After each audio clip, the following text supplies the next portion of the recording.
24 hours ಮುಂಚೆನೆ ನಿಮ್ಗೆ ಎಚ್ಚರಿಕೆ ಕೊಟ್ಟಿದ್ದೇನಕ್ಕಂದ್ರೆ 48 hours ಮುಂಚೆ ನನಗೆ ಗೊತ್ತಾಗಿತ್ತು.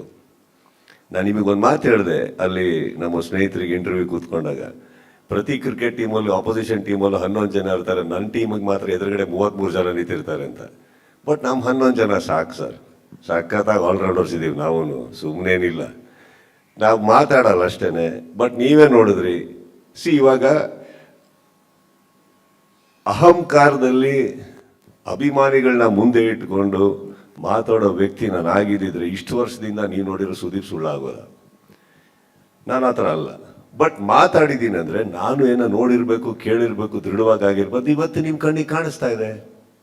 ನೀವೇ ಒಂದು ಒಳ್ಳೆ ಮಾತು ಹೇಳಿದ್ರಿ, 24 hours ಆಗಿರಲ್ಲ ಅಂತ. ಸೊ 24 hours ಒಳಗಡೆ ಕೆಲವು ಆಗಬೇಕು ಅಂದರೆ ಪ್ರಯತ್ನಗಳು ಹಾಗೂ ಏನಂತಾರೆ ಪ್ರಿಪರೇಷನ್ಸ್ ಎಷ್ಟು ಗಂಟೆಗಳ ಮುಂಚೆ ನಡೆದಿರಬೇಕು. ಕರೆಕ್ಟ್.